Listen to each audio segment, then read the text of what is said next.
probably seen at one time or another and wondered about, maybe feared a little bit, had questions about certainly, and those are the members of the Hare Krishna movement here in the United States.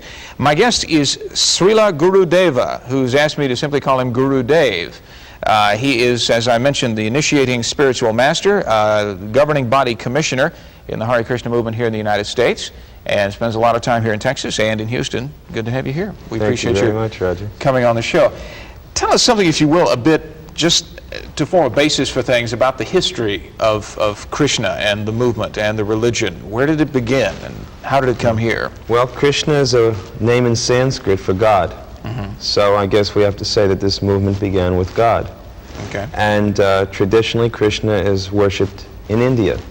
God is worshipped there in the name of Krishna. And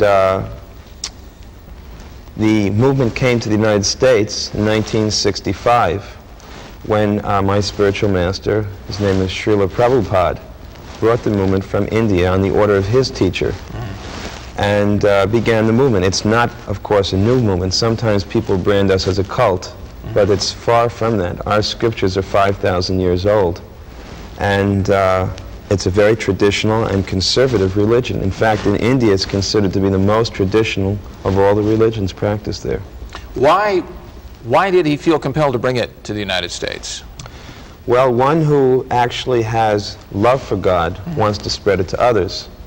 And the beauty about the Krishna Consciousness movement is it provides an entire day, hour-by-hour process of loving and serving God.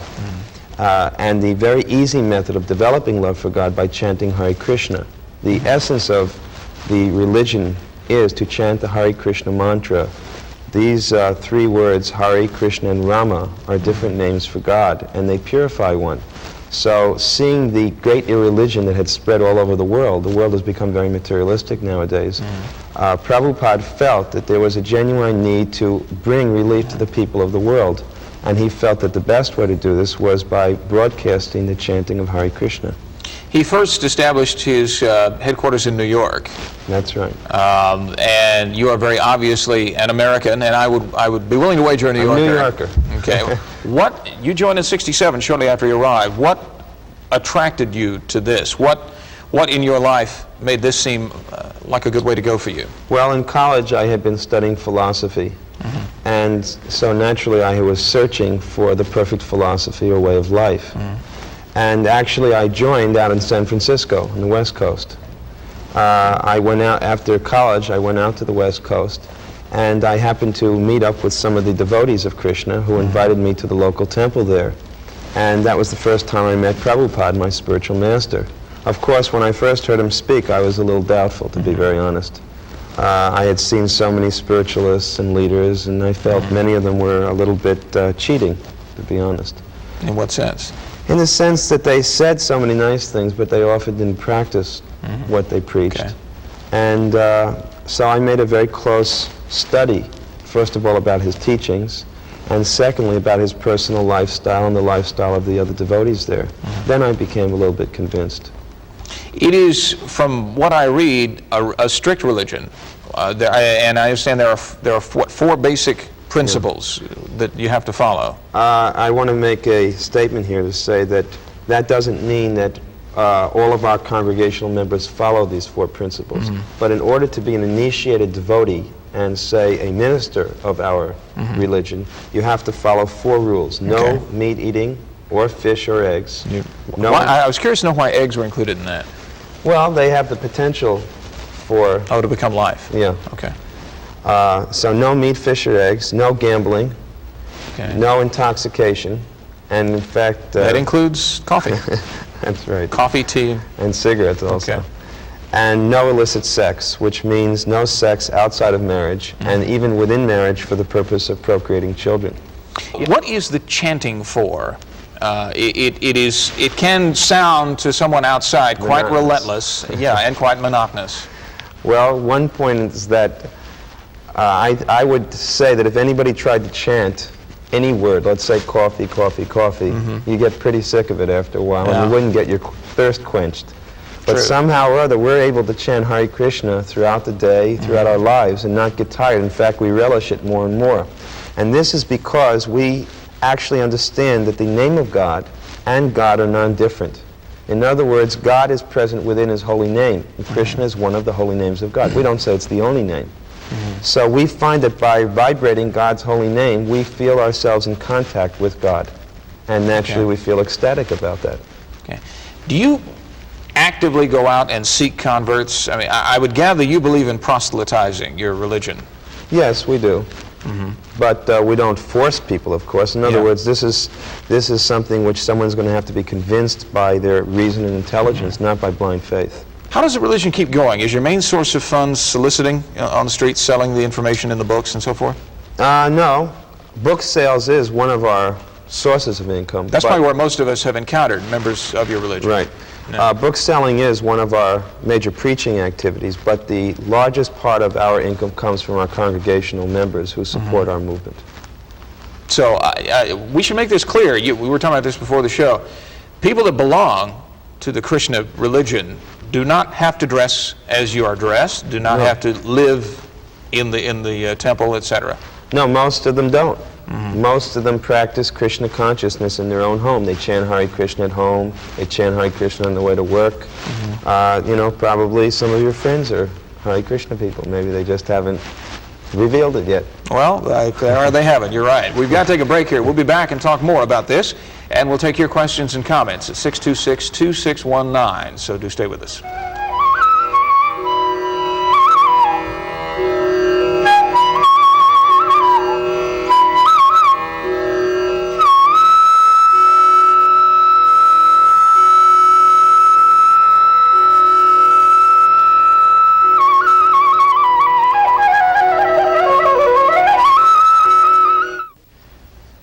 And we are back discussing the religion of Krishna with Guru Dev, as he's asked to be called. It's a lot easier than saying his full name, believe me. So I appreciate him making that easy for me. I do want to make a distinction, though, between our movement and other movements of the day, which are known as cults. One of the differences is that we base our movement on a very ancient philosophy. You were mentioning that you had heard of this book, the Bhagavad Gita. So this book is it's like the Bible of our religion. It's 5,000 years old. I'll hold it to that camera there and they can... So this book is 5,000 years old, and it's not that this religion was made by some cult leader and it's got some dogmatic beliefs. It's a very ancient, respected religion. Most universities, for example, which have East Asian departments, they use our textbooks. We have a publishing wing of our society called the Bhaktivedanta Book Trust, which publishes about 80 volumes of these literatures. And they're considered the authoritative texts in this particular field of study.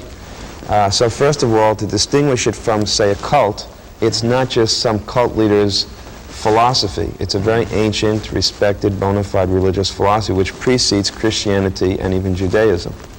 You can't appreciate, though, the worries of parents who see their children joining something that is so strange to them, to see their children with shaved heads, chanting mantras on the street, selling magazines and so forth and so on.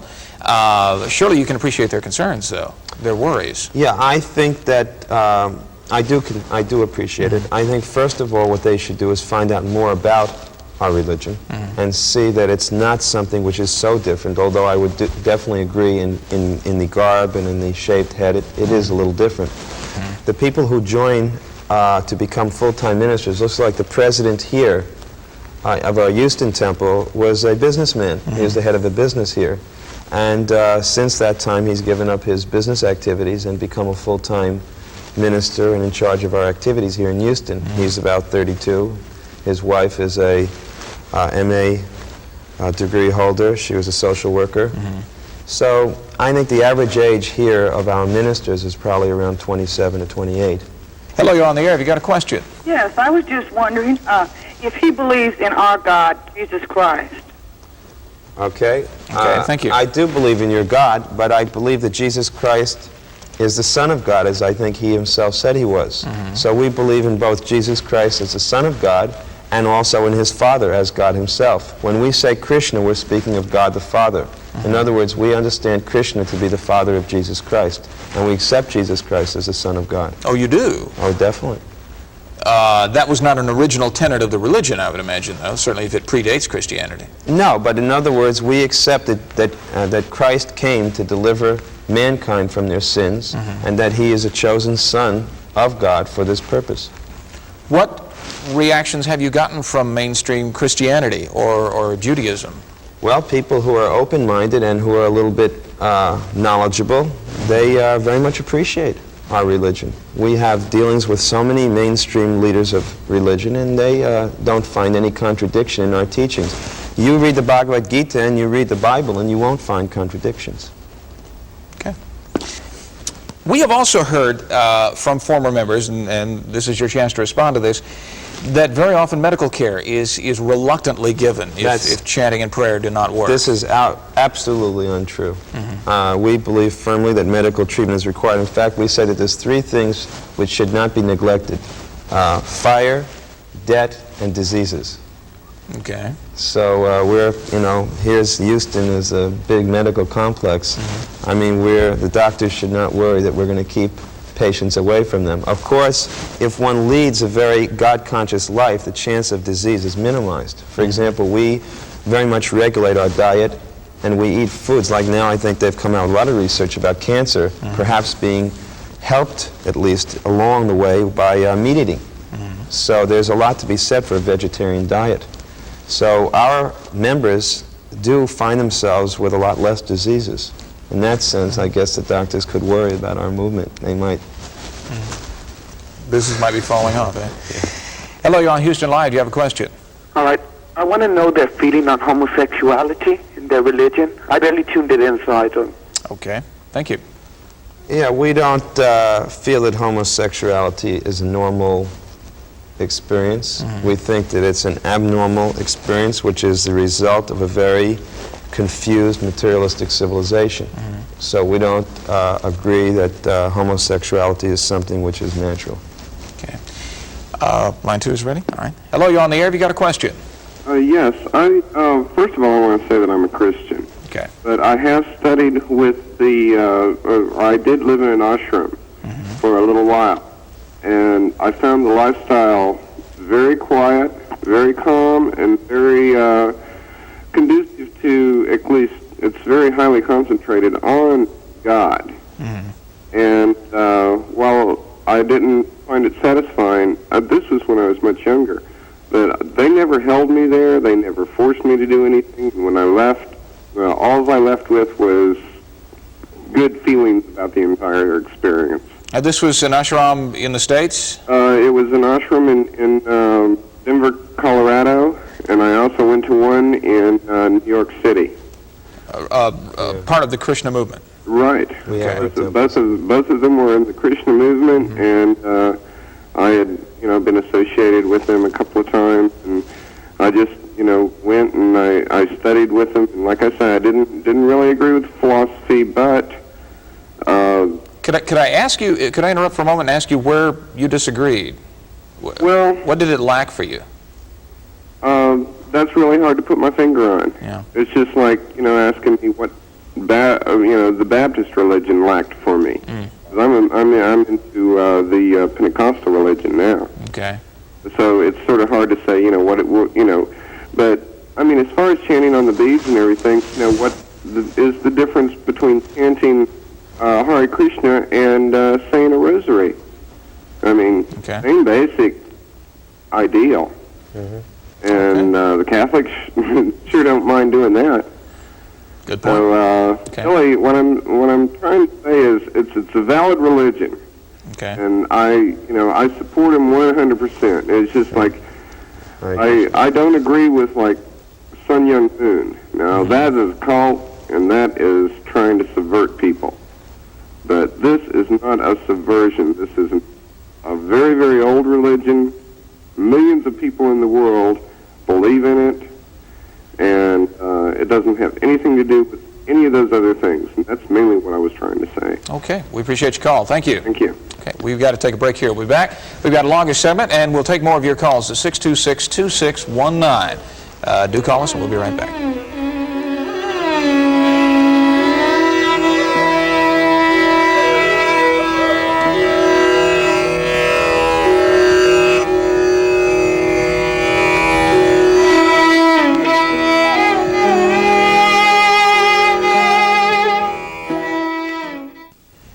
And we are back with Guru Dave of the Krishna movement. He is, get the title right, again, the Initiating Spiritual Master and Governing Body Commissioner in Hare Krishna here in the United States. We have another call, line 1. Hello, you're on the air. Have you got a question? Yes. What kind of marriages do y'all have? What kind of marriages? Okay. As in the ceremony, or? Yes. Okay. Well, we have, first of all, we don't believe in divorce. So our marriages go for life. Okay. And, well, what kind of marriages? Boy likes They a girl. are married within the movement. You don't. Not always. I mean, that's an individual's preference. I mean, it's a lot easier if you marry someone in the movement. Are they recognized by law? Oh, sure. If a Krishna minister performs the ceremony? Yes, definitely. Okay. Everything's legal. Okay. What have members of your group had that experience of marrying someone outside the group? And yes. What kind of conflicts does that create? Strained. Yeah. It's a strain. Because look at the kind of lifestyle we lead. We get up at 4 in the morning at least. We chant Hare Krishna for a couple hours a day. We have some strict vegetarian rules about our eating habits. So I mean, there's a number of things which would make it pretty hard for someone to live with someone else if they weren't at least pretty favorable to Krishna consciousness. Okay. 2. Hello, you're on the air. Have you got a question? Yes, I was wanting to know where this name Krishna originated from. All right. Thank you. Krishna means he who is all attractive. We believe that God is all attractive. He's the most beautiful person. He's the most wealthy, the most knowledgeable, the most famous. He's the strongest. In other words, any quality which you and I may have, he has to the greatest degree. So he's all attractive. And in Sanskrit, Krishna means he who is all attractive. Who was the founding father of the religion? There's no founding father. In other words, the Sanskrit says Dharmantu Shakshat Bhagavat Pranitan, which means religion is enunciated by God himself. So the founder is Krishna, God himself. Who wrote the Bhagavad Gita? Bhagavad Gita was written down by an incarnation of Krishna. In other words, God not only has his son, like Jesus, to come, or his prophet, like Muhammad, but he himself can come, or he can send an empowered person. And he sent a very empowered person 5,000 years ago by the name of Vyasadeva, who wrote the Vedic literatures, of which the Bhagavad Gita is one of the prominent. These were all put into writing at that time. The reason that they were put into writing is that previous to that, people's memories were sharper, and they didn't have to write it down. Nowadays, if we don't take notes, we're finished. Yeah, and you consider him to have been someone specifically appointed? Yes, he's empowered. He's an incarnation empowered specifically to write down the Vedic literatures. Okay. Hello, you're on Houston Live. Do you have a question? Yes, I want to know what spiritual master, how do you become a spiritual master? What is Okay. How do you become a spiritual master? By becoming a good disciple. In other words, in order to become a spiritual master, you have to very rigidly follow the instructions of your spiritual master. And when he sees that you're fully qualified and that you followed all of his instructions perfectly, then gradually you become empowered to also become a spiritual master. How long did it take you? Well, I was serving my spiritual master from 1967 through 1977 when he left this world. So I guess 10 years. Yeah. But I'm always trying to improve myself and to love Krishna more and more. Hello, you're on the air. Have you got a question? Yes, I do. I'd like to respond to the gentleman's statement that his book of doctrine is older than the Bible. Okay. One thing I want to make sure that the audience understands and that this gentleman understands is that the Holy Scriptures was given directly from God, and that all other religious doctrines and books are derivations and changes from those original Scriptures. And it's all of the other religious systems in the world are based on a system of works. And John 10:6 says in the Bible that Jesus said, "I am the way and the truth and the life, and no man comes to the Father but through me." And I'd like to hear what his response. Well, you ought to learn what the original... Hang on a second. Hang on. I got a response for you. Yeah. First of all, you should learn what it originally, the Bible, was in Greek, and it says, "No man cometh unto the Father except through one who is of the Father." Now that's been changed and translated into "through me." As far as what you said about works go, we don't believe that a man can approach the kingdom of God through works alone, he has to have the divine mercy of God. As far as your statement about this, the Bible being the oldest book in the world, then you ought to go to a comparative religion class in any major university in the world, and they'll tell you that the Vedic literatures predate the Bible by thousands of years. I would gather you run into a good deal of intolerance. Yes, we do.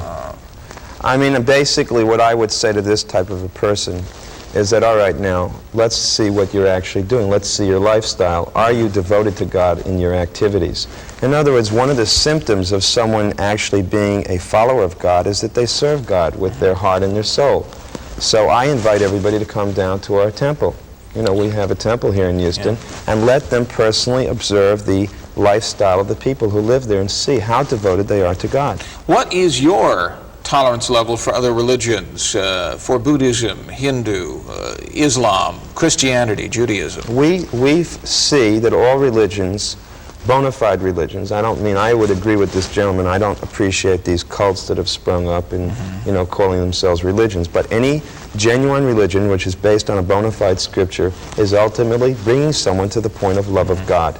Now we have to see what religion can bring you most quickly and most perfectly to that platform of love of God. And love of God means that you become more attracted to serving God than to simply serving your senses. That's why I say that, you know, he's speaking very nicely, but let us see in his own personal life how much he's actually doing everything for God. If he lights up a cigarette, can he say that I'm doing this for Jesus Christ? I doubt it.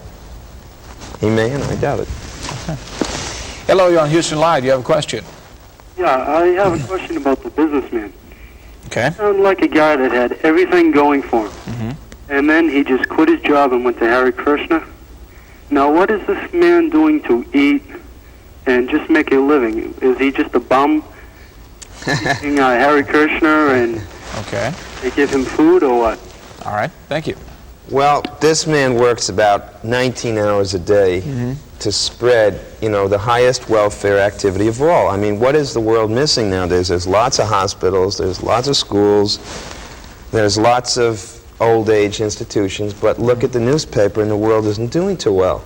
So we say that the thing that the world needs the most is, you know, God consciousness. So if someone gives their life to spread God consciousness 18, 19 hours a day, I don't think that that's being a bum. I think that he's doing welfare activities. I don't, you know, just because he could have kept his job, and most businessmen do who join our movement. We don't encourage them to give up give up their business. But this man was so much, you know, determined in his own heart to want to directly preach that he decided to do that.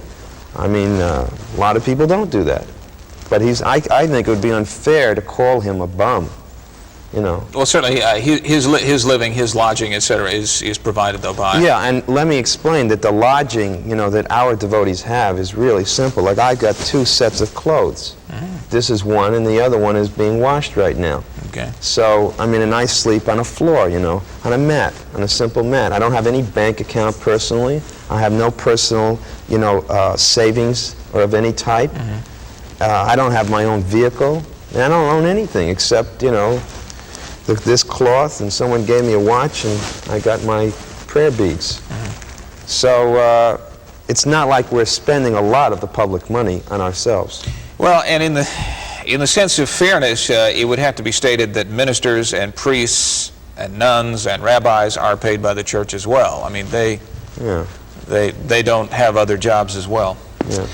Hello, you're on the air. Have you got a question? Yes, I do. I'd like to know what their creation theory is, if it's like Adam and Eve or evolution or what. Okay, good point. Thank you. Thank you. No, we don't. The origins of life. Yeah, well, the origin of life is by creation. God created the universe, the world, etc. If you read the Vedic literatures, you'll see a tremendously detailed explanation about the process of creation. There's theory of relativity is there, about the atoms, about how to calculate time from the movement of atoms. Very scientific information is contained in the Vedas about the entire creation from it's not just a very simplistic description. So I just want to say we don't at all agree with Darwin's theory. Oh, you don't? No, we don't agree with Darwin's theory. We understand that there's evolution, but that's an evolution of consciousness. That we believe that the soul transmigrates. Well, we've talked to fundamental Christians who disagree with Darwin, how do you explain scientific research and findings? Well, then I mean, there's a lot of books written by Christians. We have our Bhaktivedanta Institute of PhD scientists also. Basically, there's no proof yet about Darwin's theory. It's still a theory. You know, there's so many missing links in the fossil records. I mean, basically, they have never yet substantiated Darwin's theory. We understand that there are many different species of life. According to our scriptures, there's 8,400,000 species. And the soul transmigrates through these different species. In other words, this is not your first birth. Now you have a human form of life. But previously, you may have had a life in so many different types of bodies. So reincarnation is a tenet of your... Yes, your consciousness is evolving. We believe in evolution of consciousness. And gradually you get a human body, and it's in this body that you can actually get out of the material world and go back to Godhead. Because human life is an opportunity for self-realization. Okay. Hello, you're on the air. Have you got a question? Yes, I'd like to know what happened to the, I don't know if I'm pronouncing it correct or not, but I believe it's the Guru Maharaji, the one who rented the Astrodome. He was 14 years old at the time. Oh, Maharaji. Yeah. As far as I know, he started to go to nightclubs with his secretary, and that's the last thing I heard about him. What was his... He's got no connection whatsoever. The only connection... A lot of Indian-based religions get jumbled together, don't they? Yeah, but I think if you study his activities, you'll see, you know... Was he a devotee of Krishna, though? No, not at all. No, in fact, he called himself Krishna. He says he is God. He's God, you're God, we're all God. You just have to realize it. We don't agree with that at all. Okay. Hello, you're on the air. You got a question? Yes. Well, I've been really interested in the Hare Krishna movement, and I've noticed that in many pictures that they have a sitar. Is this a kind of a religious instrument or something? Yes, sitar creates a harmonious atmosphere which is conducive to meditation. Meditation means to think of God. And the perfect meditation is where you can remember God throughout the day. That's why we chant Hare Krishna. Okay. On that point, we're going to have to leave it. We're out of time. Guru Dev, thank you for being with us. Thank you very much. Sharing information with us. We'll leave the judgment to you. That's about as good an explanation of it as we can make. Again, thank you for being with us.